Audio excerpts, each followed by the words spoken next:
This is Spy Curious, the webinar from PI Education. I'm Hal Humphreys, your host. Today, Untying the Knot.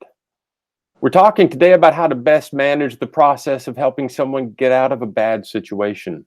If you're interested in this kind of work, if you're okay sneaking about, if you're curious about stakeouts, you're going to love this.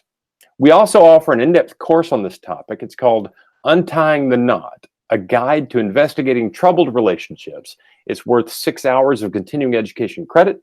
You can find it at pieducation.com. We'll give you a promo code specifically for that course as a way to say thank you for being here today. So here we are, another PI education webinar. It's free. You ask questions of some of the top thought leaders in the PI trade. We get to know a little bit more about you. We're glad you're here. The rules. We are not attorneys. Our opinions are just that, they're opinions. We're glad to share them in the hope that we can all learn from each other, but we're not attorneys and we don't answer legal questions. If you have a legal question, call a lawyer. We'll take a break at about the halfway mark. That break is my chance to give you a discount code for PI education. If you need to leave, take a call, or any other reason, don't worry about missing anything. We keep the recorded webinar up here on our YouTube channel for you to come back to again and again. Go ahead and click on the subscribe button now. It doesn't cost you a thing. It's a huge help to us to have more subscribers. Today, we've got Bill Mitchell joining us. Bill Mitchell, 45 years as a private investigator, which I find hard to believe unless he started this business when he was like 12 years old. He does not in any way appear to be a 45-year-old man. Bill, are you there with us? Hey, I'm here, Hal. Okay. It says here in your bio that you've been on the Dr. Phil show, CBS The Early Show, NBC Today Show, the Larry Elder Show. You've done a lot of press. Yeah, I have. And it's a subject that is of interest to a lot of people. Yes, it is. It definitely is. So tell me a little bit about yourself, who you are, where you come from, that kind of thing. I did start out as a kid in this business. My dad had an office in the Metro Philadelphia area. So I've learned a lot being involved with him. He was an FBI agent under Hoover. So from there, I've spent many decades handling civil and criminal cases. And we're now located in South Carolina. I've written a couple books, and that got picked up by media. And I worked with Dr. Phil's show for 2 or 3 years trying to help certain cases. So here we are today trying to help others, right? Yeah, no doubt. And I told you I was going to call you out on this. You're not actually in South Carolina right now. Where are you right now, Bill? I'm actually in a nice campground somewhere near Dollywood. Dollywood, USA. Bill Mitchell is a tech genius. We had some trouble yesterday getting this webinar worked out, but thanks to Ben Maxwell in our office and Bill's tenacity, we got it all up and running.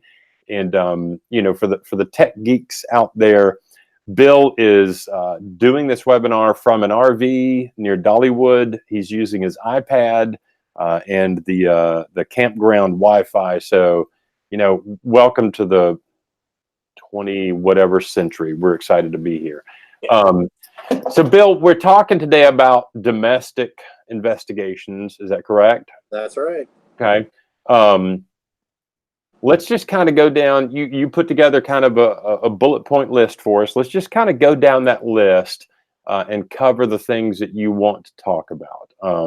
This first bullet point says, get them in the boat. Tell me what that means. Well, here's what's interesting about domestic cases is it's very emotional. It's come and go. You don't know if you actually are going to work for somebody or not. They may just be picking your brain to find out what they can do themselves. So that whole dance can either be very profitable over time where you actually have a client, or you wind up wasting a lot of your time helping somebody along the way, and they just walk away from you feeling like they've gained a lot of free information. So, you know, the one thing I had for years on a desk lamp in front of me was the word how. So if someone said, how would you, that was an immediate red flag for me that said, I'm not going to answer that question, because in our business as investigators, that's like giving away a product or service. The less that someone knows, they can't be their own lawyer. So they would do the same thing to us. If they can ask you enough, there's a good chance that you're not getting them in the boat. They're just fishing around and they're trolling for information. So just in the very beginning phase, make sure that what you do, and I do, is I get to the money question fairly quickly, just like any attorney would. I'm going to tell them what a retainer is, how much I charge, what are some of the, what are some of the payment options. I want to know if they're a real client, right? So the other side to this, which I think is interesting, I've been in the business for decades now, is there are actually people getting into the business that don't know how to do it as well, and so they're pretexting you as an investigator, and that could, you could give away an awful lot of free information that you'll never see if they're not a client. So getting them in the boat is really a good rule of thumb. I like that. And also, here's kind of my take on sharing information, and I'm a bit different, I think, than a lot of people. If another private investigator calls me and asks me, how do you do X, how do you do Y, how do you do Z, I don't mind sharing that information with them if they're up front and tell me who they are and what they're doing. Right. I've got my clients, and if my clients can be served better by another private investigator, I'm happy for them to work with them. And I don't feel a sense of competition there. What I don't like is when people try to sneak stuff away from me and kind of, sneak their way into things. I feel the same way you do about that. As far as clients go, I think you're absolutely right. The first thing you have to do is you got to broach the money topic as soon as possible, and let them know that I'm a professional. I charge for my services. I charge X number of dollars for my services, and if you want me to help you, I'm happy to. But we're going to have some kind of payment to make this happen, because we don't work for free. We can't do it. No, and we can also, I think we'll drill into more of the money side of it, as we go along here, because I think that's an important part to this. That's where you, as an investigator, wind up, you don't have an adverse relationship if you deal with money up front. You may, but you can eliminate a whole lot of issues if you're pretty clear about how you charge. And two, there are some people that are charging very little for a PI business today. I was in Miami once, and in the Yellow Pages, and it wasn't too long ago, they advertised as $10 an hour. Well, that tells me I don't want to go to that dentist. I don't want that brain surgeon. If you're going to find that as a successful route, then I'm not competing with a $10 an hour. I can't get my head around how someone would do the work for $10 an hour. You can't. I mean, you can't even access your databases for that. Right. So definitely, the other thing is to understand that you have value in this industry, and that what you charge is what you are worth. And if you don't feel that you're worth, if someone's going to negotiate with you like a yard sale, then you need to hold your ground and let them go, because that's a fish that really can't afford you. Now, another part to that, another good way to look at it is people will afford what they need to pay for. They'll find a way to get the money. And if it's negotiating a Facebook marketplace deal, you really want to walk away from that. Yeah, there are people that I will give a discount to. Those are close friends and attorneys that I've worked with for years. But if I've got somebody cold calling me, my rate is X number of dollars per hour. If you want me, there's going to be a retainer of X number of dollars. I'll bill out of that. If you don't, I can refer you to someone else. Exactly. And so get them in the boat, qualify them, quantify them.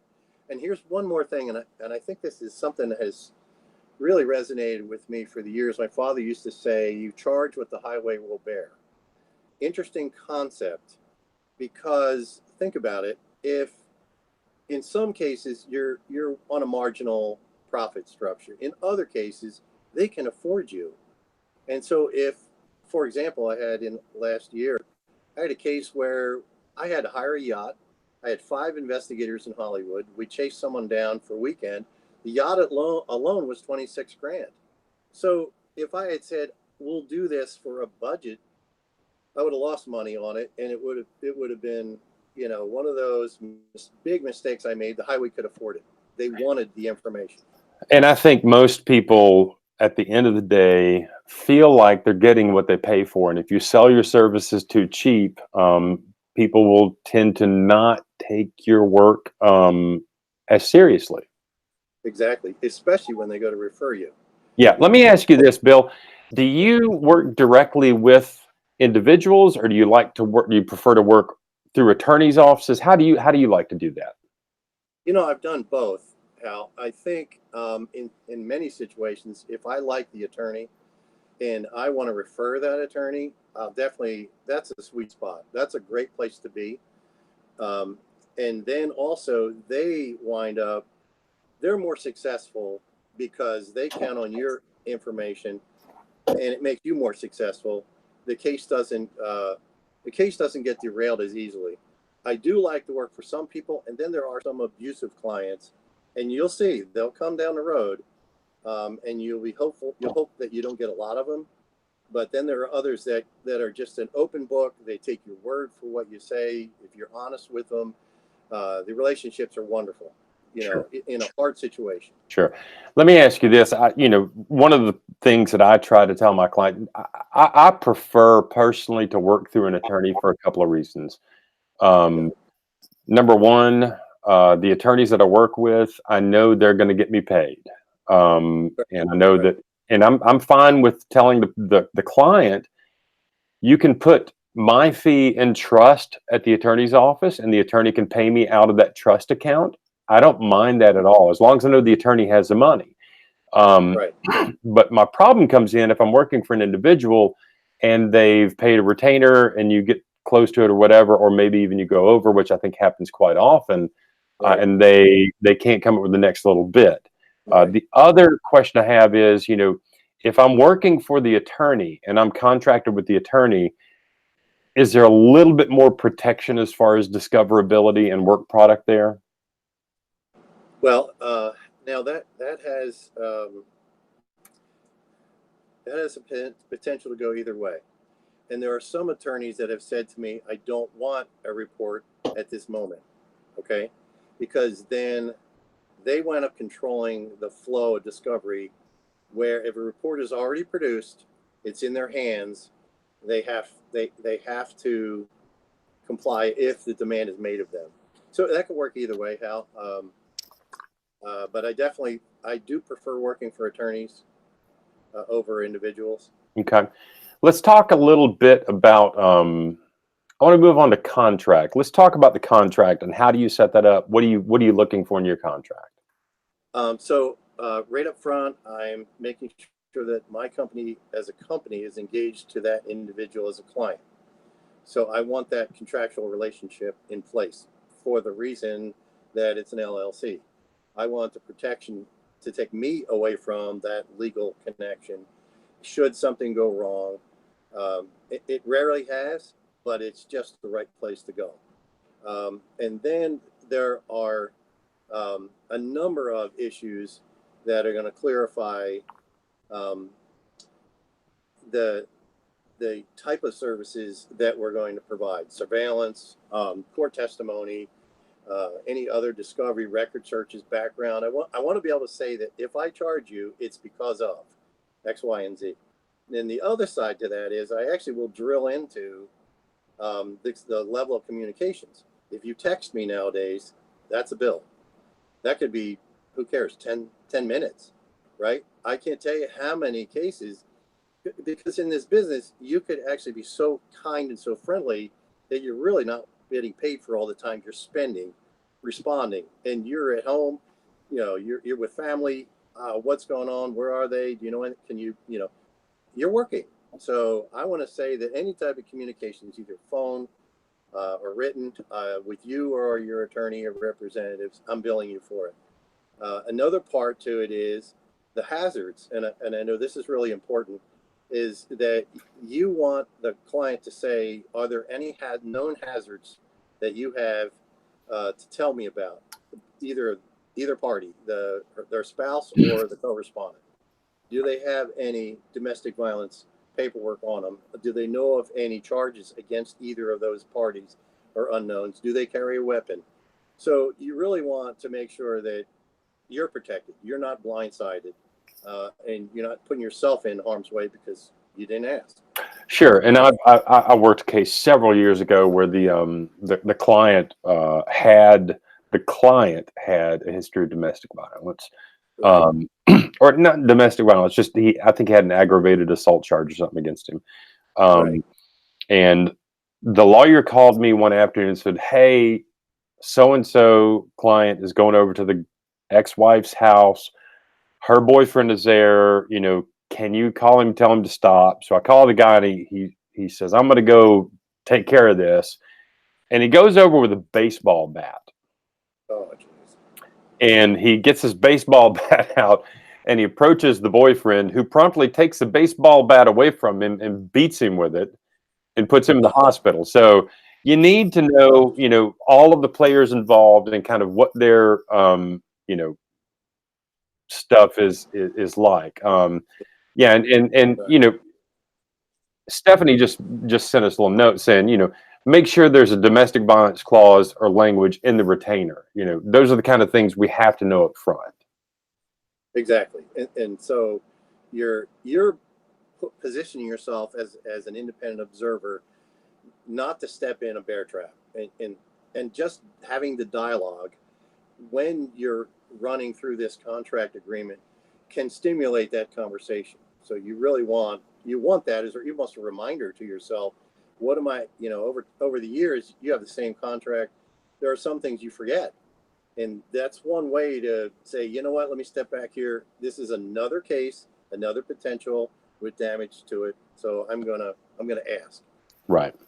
So that's a big deal. I also have a separate clause that says if a client is found on scene or comes on scene while I'm doing surveillance work, then I'm finished, and that's the end of the case. I'm done. We're not going to have any more relation together legally. And the reason, and I shared this with you earlier, is in South Carolina just a couple of years ago, a PI shared the location of the subject, the co-respondent. The client went there and killed everybody, including himself, at the hotel. Oh no. So that was a wake-up call, but that has already been in my contract. So I clear that up with them right up front. You are not allowed to show up. If I somehow tell you a location and you figure out what hotel it is, you show up, I'm done. Okay, I'm out of the picture, So that's a big deal. I have another contract for trackers if I'm using tracking services, and that's completely separate. I'm looking for their permission to have a tracker on a vehicle. In South Carolina, it's a pretty good state for tracking vehicles. Mm-hmm. As long as you're not trespassing, and as long as it's got its own power supply, we can use tracking, which is a great thing. Some states restrict it. States that like New York or other where you can't use them, so don't use them. Right? It's the same thing as someone asked me, "Can I bug a phone?" No, you can't. I don't care what state you're calling me from, but we don't bug phones. If you say that to me, that's a red alert for me to go, yeah, I think I'm going to probably walk away from this event, this contract. Yeah, and one of the most read articles and one of the most listened to podcasts at Pursuit Magazine is an article and a podcast about cell phone tracking. And there are ways to track cell phones. They're not available to us. No, they're not. No. Now you made a good point there, because this just happened. I had a client whose husband left the house. He was actually kicked out because he actually hurt her, but he left a Garmin watch behind, and she knew where he was, Oh and my she God. actually was able to get into his account. She did it, unbeknownst to me. She was able to read his text messages of what he was doing, where he was going. So again, that's an area where we don't want to delve into. We want to know nothing about it. We don't want to be engaged in it. It's definitely a red herring. So But they do it. People will do it. Oh yeah. Unbeknownst. Yeah. Tell me this, Bill. We've got a question from the field. Where does it all begin? What are some of the typical signs of infidelity? Okay, so the biggest one that I believe is defensive behavior. That's a cagey individual. The spouse never answers a straight question, becomes inflamed or divisive in their conversation. Why do you ask me that? How, you don't trust me. I've been down this road before. So that's a pretty big deal. It's unexplained absences is another one. And a need to get away, a need to be alone. That's a third one. Change in outward affection, and also a change in appearance. I'm at the gym. I'm trimming down. I bought new clothes. I want a new car. And so there's several of them. I know in this course there's 8 of them that I delineated. But the number one is defensive behavior. That's like almost every case I think I've worked. The client will say, yeah, he's really upset. He's defensive. He builds a wall up, and we're not talking. So that's really, and then the level of communications that drops off. I had a lady come to my office last year, and she was a referral by a friend. She wanted to talk to me about doing some surveillance for her. We sat down and talked, and I kind of went through the whole list of questions with her. And at the end of the day, I mean, I just told her, I said, look, you know the answer. Yeah. You know what's going on. So right. Why do you want me to do surveillance? And she said, well, I need peace of mind. I'm like, that surveillance is not going to give you peace of mind. Right. She said, well, I need closure. I'm like, surveillance isn't going to give you closure. Surveillance, I think a lot of times for the majority of the clients that I've worked with, where surveillance work and PI work for marital dissolution stuff comes in really handy is it helps out in mitigation. Right. It becomes fodder for arguing and mitigation. Right. And it also it can serve as justification for family members. Right. I'm from a small town in West Tennessee. Grew up in an evangelical household, and there's this rule in some of the older Christian religious circles that you just don't get divorced. Right. Unless there's infidelity. So sometimes people need that proof to say, hey, look, he is cheating on me. Here it is, to get justification with their family. I think this work is highly useful for those things.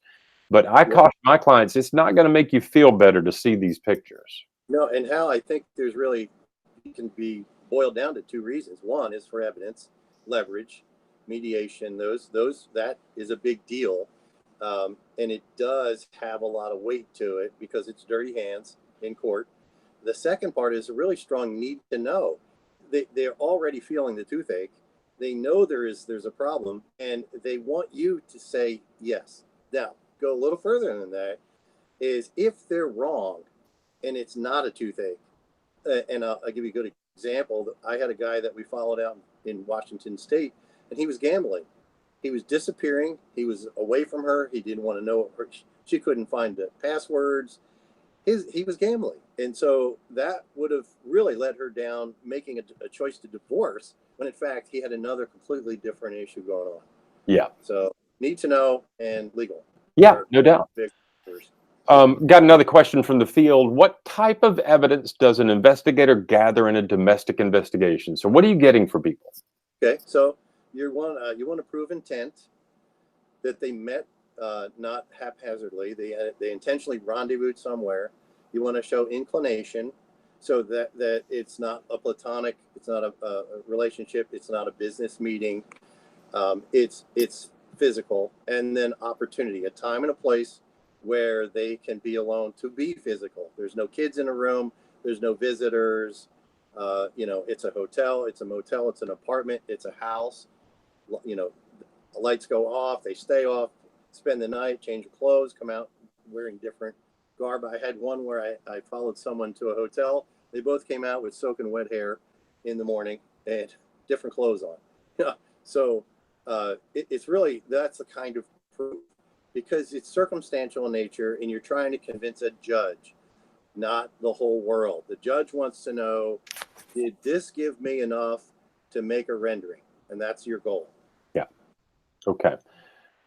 So let's move on. We've kind of talked about contract, retainer payment, budgetary conditions. Let's talk about how do you identify um, the assumed paramour, and how do you identify where you're going to do surveillance? Yeah, there's where you're going to rely on your client. That's the pre-interview. The you know that setup is you're probably gonna find out that they know who this other person is. Now that happens quite a bit.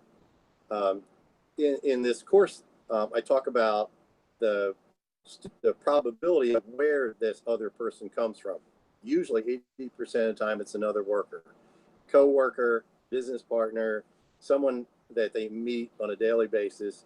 That's where it gets started, and then the others are, gym or church, places where they have connection, because most infidelity doesn't happen like prostitution. It's they've built up a relationship, they've started something, and it grows from there. So it's either going to come from the client knowing the person, or you're going to be looking for that statistical probable person in their life. So you're going to ask them, is there anybody that at work that they're friendly with, anybody that they spend more time with or talk about now they don't talk about anymore, someone that you noticed when you had a business meeting you were invited to, or an outing, that they were more than friends, it seemed like. So that's the goal. That's how you start going there, and then you're going to look for when they're disappearing. So surveillance starts on Friday nights, Saturday nights, or you're going to tell the client you're disappearing on a Friday night, not Saturday, but Friday. That what that does is it's a squeeze play. You're going to allow that opportunity to happen, and you're going to increase your probability that that's the time when you're going to be able to find out who this other person is. Right. I have found on a number of occasions that people are just stupid. Yes. There was a case I worked several years ago, domestic case, where the husband was fairly sure that his wife was cheating on him. Uh, they lived in a town not far from here, like within 30 miles. Mm-hmm. She came to Nashville for a conference. We obtained evidence of her. We shot video of her and this other guy um, out in honky tonks in Nashville, dancing on tables, canoodling at Mm-hmm. the bar, and then Right. walking very flagrantly out in public, right back to the hotel, going to the same room, coming out the next morning. Yeah. People, when they're involved in this kind of thing, Mm-hmm. just kind of don't seem to notice other people. Right. Exactly. Except, a good rule of thumb is the first 10 to 15 minutes of surveillance where someone's leaving a place. That's when you want to be, as an investigator, careful, not to be obvious, not to be too close in your following. After that, they're oblivious to you. I mean, think about it. I always say to my clients, "Did you know you were followed to my office?" And they go, "Really?" Oh, yeah, see, that's the same thing. So be aware, right? We were talking earlier about, kind of the people that people tend to have affairs with, coworkers, people at the gym, church, stuff like that. And I notice I've gone to the very bottom of your checkpoint list here, but there's a link to an article called "Breaking or Break Free from the Affair," and it Yeah. poses a question: does our culture promote infidelity? What do you think about that? Um, you know, I think in the last, now I've been doing this since we started in the early 60s and I was a young kid, but the level of communication today, the social media interaction today was not part of our culture. It was, the databases were yellow and white page phone books, uh, you know, and we had payphones. So today it's, there. When I was on Dr. Phil, we exposed a company that was promoting infidelity, and they were claiming memberships of millions of people. We actually, called them out on it. And so what they would do is they would set you up with an account, help you meet each other, help you pay for things that were through a third party. So the culture has shifted to, life is short, have an affair. Um, that didn't happen years ago. That was very much shunned in the real world. So, yeah, we're there. And the I haven't done surveillance work in a couple of years now. But I've had friends who have gone through divorces. I've had acquaintances who have gone through things. One of the things I find odd is this kind of juxtaposition of Facebook and high school reunions. Right. So you haven't seen this person since high school, but you've connected on Facebook, you blah blah blah, and then you go to the reunion, and then hello. Yeah.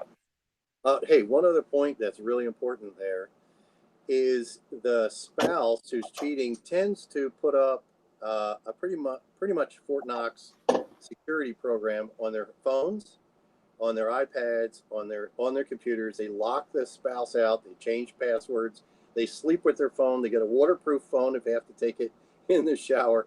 But yeah, that wall is where they hide their communications. So if that's happening, that again is another clear sign that they do need to satisfy their curiosity. Yeah. All right. We're right at the halfway point right now. Okay. I'm going to take a real quick break and just kind of plug the course. Again, the course is titled Untying the Knot, and it's at pieducation.com. That's pieducation.com. And if you go to PI Education and you select this course from now until the 31st of next month, so we've got a little more than a month's worth of time. If you use the discount code CHEATERS, CHEATERS, CHEATERS, all lowercase, that'll get you 10% off of this course. It's a fantastic course. It's kind of a good primer for people that would like to get into this kind of work. I will say this. I have had clients that have gone through situations where their spouse was cheating on them or something like that, and they get interested in this kind of work, and they have taken a couple of our courses and learned a lot about the process, and a couple of them have ended up being really good private investigators at the end of the day. So pieducation.com. Join us, get your continuing education. And again, if you want to take the Untying the Knot course, which is about domestic investigations, you can use the discount code CHEATERS and get 10% off. We're coming back now after the mid-hour break. I've got Bill Mitchell here with us. Bill, we're glad you're here. Thank you for taking the time and sharing your expertise. We've got Andy Adams from the crowd says, I've heard it said that if your spouse won't trade phones with you for a day, something is up. Not sure that's totally true, but certainly something behind it. If you have nothing to hide, you hide nothing. And, that's actually a Dr. Phil coined phrase. But there's a lot of truth to that. Think about the fact that behavior is motivated enough that if you are involved with somebody else and you can give that phone up clearly, or you're giving away all your cards. So you really want they're the kind of things that also you have to be careful of, that if a client suspects that their spouse is having an affair, the last thing they want to do is be the PI and the examiner under oath, or drill hot button questions that all they do is they make it more difficult for the investigator. The less likely that the cheater thinks that their spouse is on to them, the easier it is for us to do our job. And once we're done, it doesn't matter how many questions they ask or what they get to know or the details. That's a whole different place where they'll be at some point. Yeah, and I like to tell clients, look, here's the thing. Do not follow your spouse. Do not Right. go to the hotel. Do not go to the restaurant. Do not take pictures. I've heard it said on a number of occasions, a PI license is basically just a license to stalk. Yes. Right. If you're an individual out there doing these things, you can have a stalking charge filed against you.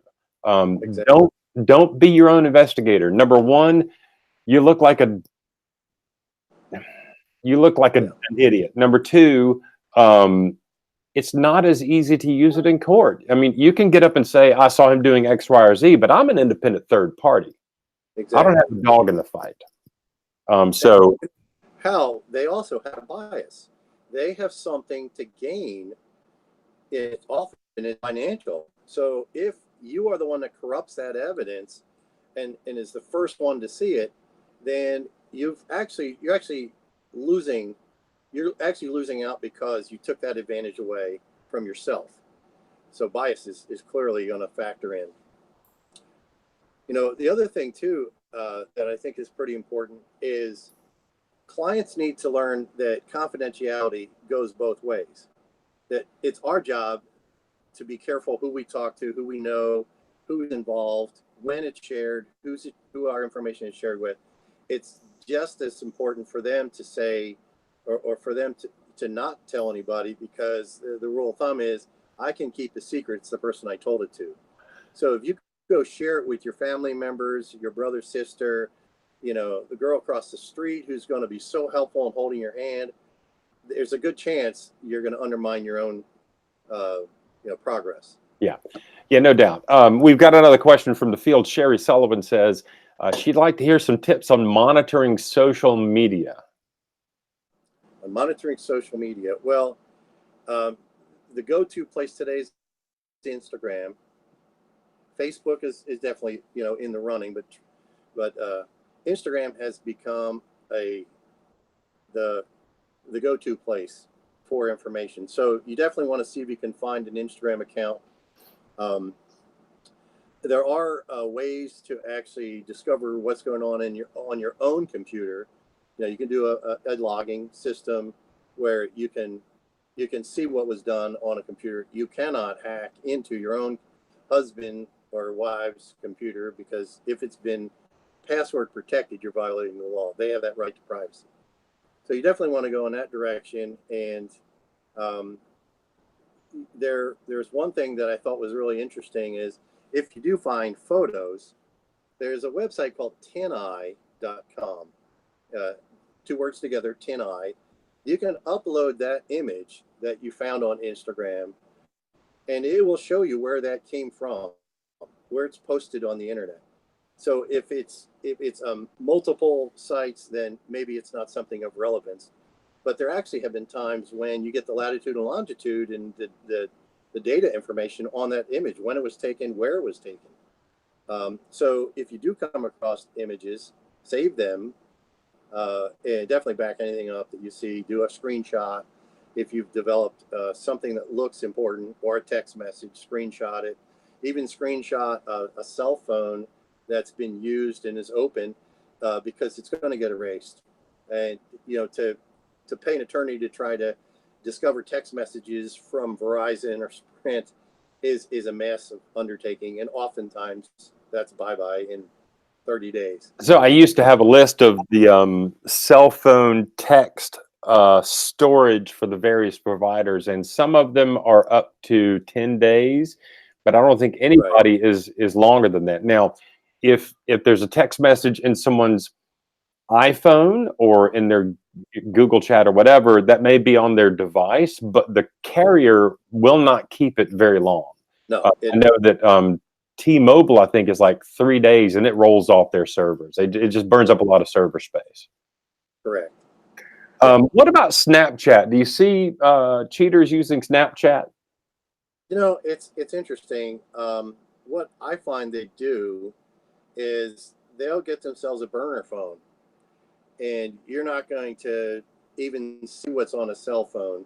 They'll use one completely different, hide it, use it at work, leave it in the car, and they'll be text messaging. So the go to is text. back and forth. Where are you now? Hey, I miss you. Where can I meet you? You know, those incriminating. Snapchat, yes, it's possible, and that will be a generational thing. Younger kids may go to that, and if that's the demographics of your client, yes, there's a good chance they will. But really, the go-to is texting, and WhatsApp, or uh, just setting up another email account that the spouse isn't aware of. And if Yeah, a they come Gmail account or back, something like that. there's a yeah. It's just again, it goes back to the discussion of level of communication. How do they, or lines of communication? How are they communicating? And it's the lazy way over time, and suspecting that there's something that the wife knows or the husband knows that they're cheating. The last thing you want to do is muddy the water. You don't want them to think there's anything going on, and you may have access to their phone. You may get access to it. Yeah, and Before shutdown. along the lines of not being your own investigator, yes, if you've got a joint computer, take screenshots, email them to the investigator, email them to your attorney, have them somewhere off site. Yeah. But be very careful to individuals. I would say be very careful snooping on the suspected cheater on their cell phone or their computer. Just basically Yes. don't do it. Right. Exactly. I do know Sherry Sullivan, the lady that asked a question about social media. There are ways to kind of drill down into Facebook, and I know that Facebook is losing prominence. It's still, I think, the 800-pound gorilla in the room of social media. Right. But there are ways to drill down into Facebook. One of the tools that I use is the OSINT search at IntelliTechniques. That's IntelliTechniques.com. They have a Facebook tool there. If you get the user's profile name, you can drop that into the Facebook username window on IntelliTechniques and then tell it to find the user number. The user number is their unique number in the Facebook system. Once you have that, then you can key that into different spots in IntelliTechniques search engine and find connections between people and find posts and shared posts and stuff like that. So share that one tool that I use on occasions. The other thing I found really useful, and Bill, you might be able to tell me this is a viable thing to do or not, but I found it very useful to go through Facebook and just check out friends and family members and just kind of drill down at each one of those friends and see what you can find that way. Right. And you know how, again, a lot of times the clients know who the other person is. The husband or wife has slipped up one or too many times, and is going to a place too many, the golf course all the time, but so-and-so is playing golf and a team with them. So the social media research is helpful. Surveillance is also a way to get past that. You're not going to solve, well, I'm sorry, you're going to build layers into your case. You always are. You're always layering your evidence. The real stuff is where you actually see them as an investigator, where they are, what they're doing together, like you referenced, dancing on the bar, going to a hotel. That's when your case is really closed. You don't need to continue, and you're wrapping up the assignment, the challenge that you have in front of you. But Okay. each one's challenging. More than likely, the client will give you pretty good leads. Okay, so let's talk about, the client has given you leads. You've talked to the attorney if they've got one involved. How do you go about developing a plan of action and a strategy? Well, that's coming from the intel that you gather from your client, asking them, where do they work, how often do they work, what are their hours, and where are the places that they're known to frequent. So that's a pretty good list. So now what you've done is you're starting to build a profile on the adulterer or cheater. You have an idea of where they're going to be. You're looking for scheduling, detailed scheduling. And then you're going to look at when are they not there, or why are they there too much? Why are they going when it doesn't seem like they're working, they're coming home not discussing work or don't want to talk or are different. So you're really trying to get your client to guide you into where's your plan of action? When do I need to be out there? Or you either create the opportunity, like I said in the beginning, is a Friday night or a Thursday night. You're going to be with your sister all night, take the kids, you're not home. So that's a plan of action, and it's controlled that way. So you're not frustrating yourself going, okay, I'll watch them every night this week. And some clients want you to. If they have the budget, do it. But the chances are the more that you do surveillance work, the more likely you're going to probably be made yourself.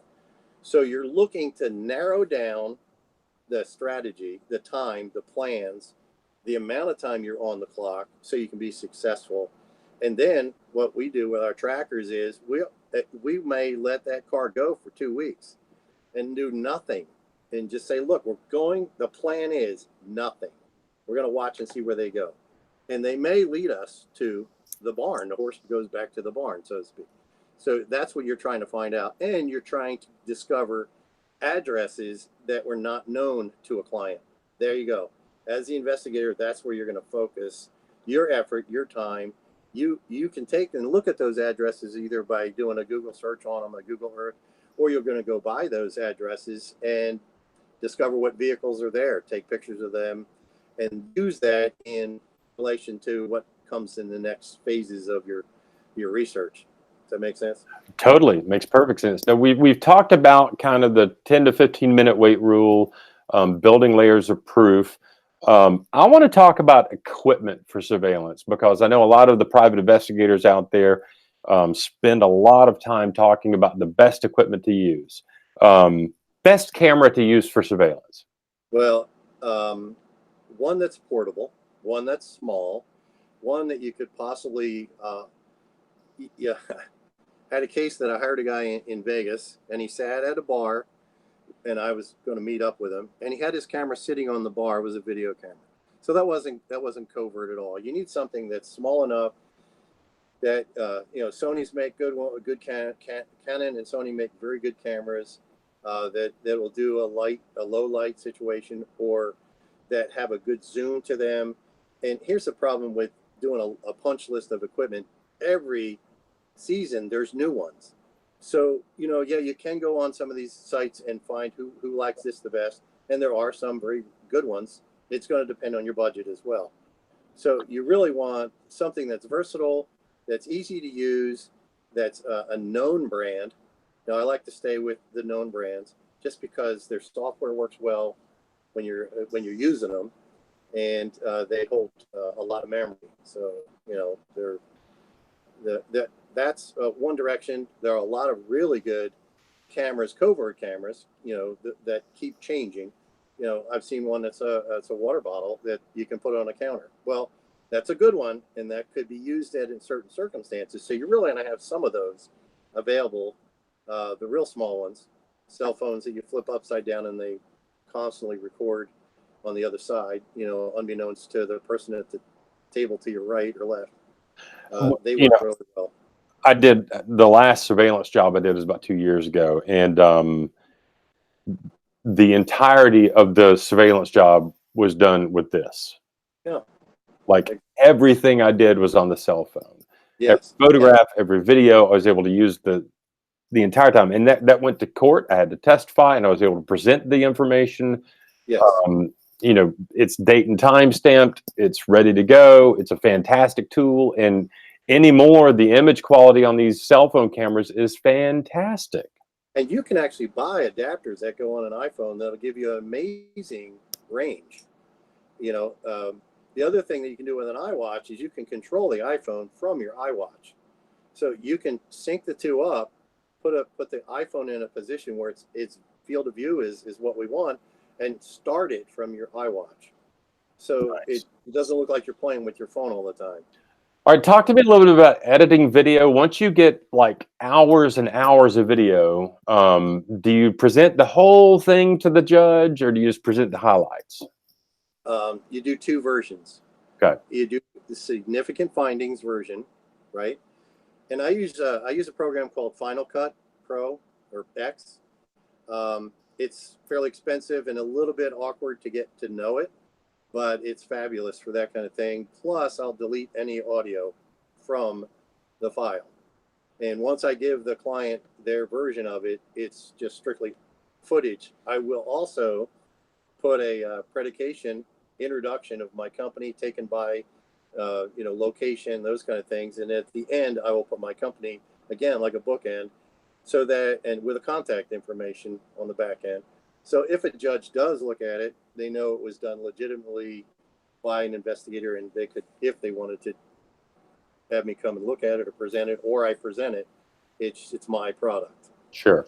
And then you can do it in its entirety, give that to the attorney.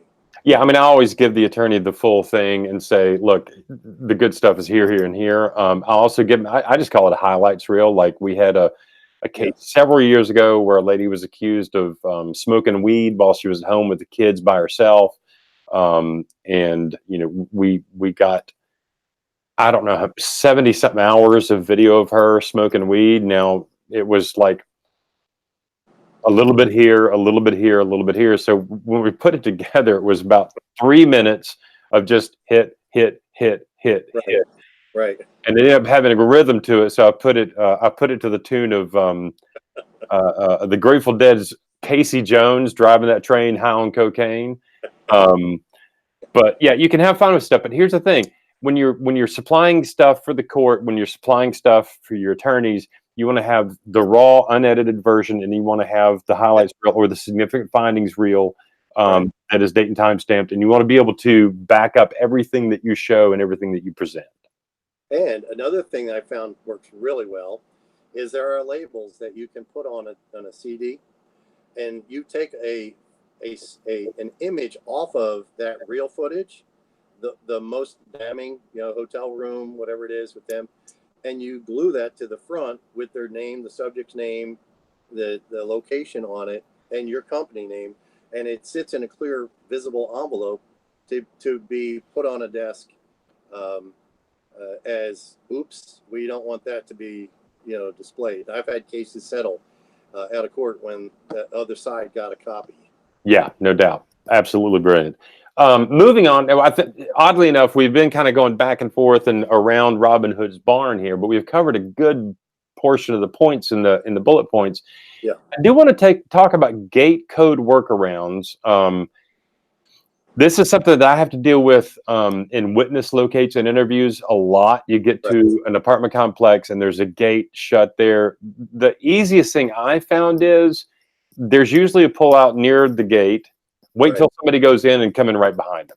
Piggyback. Right. Now, Yeah. here's what happened the other day, which I thought was really significant, is, and this has happened several times for me, I think 3 or 4 times recently, is I'll go into the office during the daytime and I'll go to the manager and I'll say, look, I'm here short term. I have a purpose.